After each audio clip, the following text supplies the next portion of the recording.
ऋषि सनक ने रविवार को कहा कि यदि वह कंजर्वेटिव पार्टी नेतृत्व की दौड़ हार जाते हैं तो उनका काम अगली सरकार का समर्थन करना होगा, जो कि बोरिस जॉनसन को ब्रिटिश प्रधानमंत्री के रूप में बदलने के लिए सोमवार के चुनाव परिणाम से परे स्टोर में पहला संकेत देना होगा। परिणाम घोषित होने से पहले बीबीसी के साथ अपने अंतिम साक्षात्कार में ब्रिटिश भारतीय पूर्व चांसलर ने कहा कि वह संसद के सदस्य के रूप में बने रहने और रिचमंड, यॉर्कशायर में अपने घटकों के लिए काम करना जारी रखने की योजना बना रहे हैं, अगर वह विदेश सचिव लिज ट्रस से हार जाते हैं।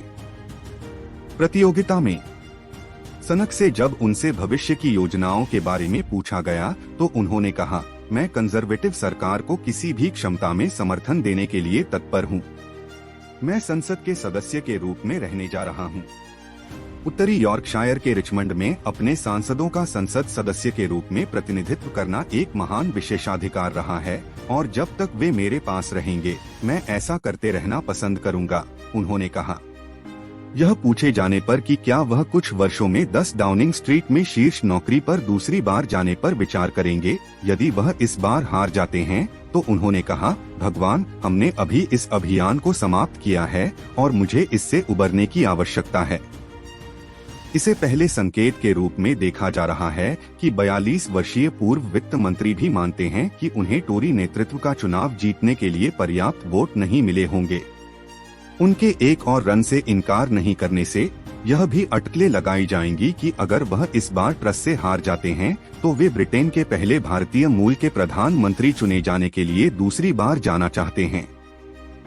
टोरी सांसदों के साथ प्रतियोगिता के शुरुआती नॉकआउट चरणों में स्पष्ट रूप से आगे बढ़ने से सनक जॉनसन को सफल बनाने के लिए एक नए नेता का चुनाव करने के लिए मतदान करने वाले पार्टी सदस्यों के अधिकांश सर्वेक्षणों में ट्रस से पीछे रहे हैं।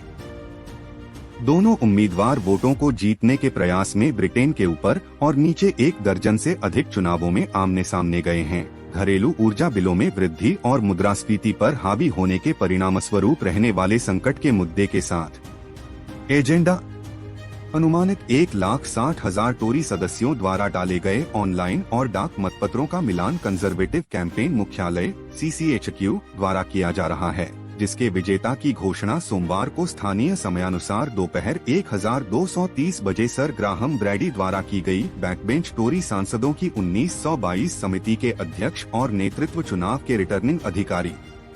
चुनाव के बाद आगे की राह। दौड़ में शामिल 2 फाइनलिस्ट यह पता लगाएंगे कि सार्वजनिक घोषणा से लगभग 10 मिनट पहले 10 डाउनिंग स्ट्रीट में उनमें से किसने शीर्ष पद हासिल किया है। नवनिर्वाचित टोरी नेता डाउनिंग स्ट्रीट के निकट मध्य लंदन में महारानी एलिजाबेथ द्वितीय सम्मेलन केंद्र में शीघ्र ही एक संक्षिप्त स्वीकृति भाषण देंगे। शेष सोमवार को जीतने वाले उम्मीदवार अपने कैबिनेट पदों को अंतिम रूप देंगे। मंगलवार को दिन की शुरुआत निवर्तमान प्रधानमंत्री बोरिस जॉनसन द्वारा अपने डाउनिंग स्ट्रीट कार्यालय की सीढ़ियों पर विदाई भाषण के साथ होगी, इससे पहले कि वह महारानी के साथ अपने दर्शकों के लिए स्कॉटलैंड के एबरडीनशायर के लिए औपचारिक रूप से प्रमुख के रूप में इस्तीफा दे दें। सरकार घंटों बाद उनके उत्तराधिकारी अलग से स्कॉटलैंड पहुंचेंगे और महारानी एलिजाबेथ द्वितीय द्वारा उनके बालमोरल कैसल निवास पर औपचारिक रूप से प्रधानमंत्री नियुक्त किए जाएंगे। इतिहास में पहली बार यह नियुक्ति इंग्लैंड और बकिंघम पैलेस के बाहर 96 वर्षीय के रूप में की गई है। सम्राट उम्र के साथ अपनी यात्रा को कम करता है।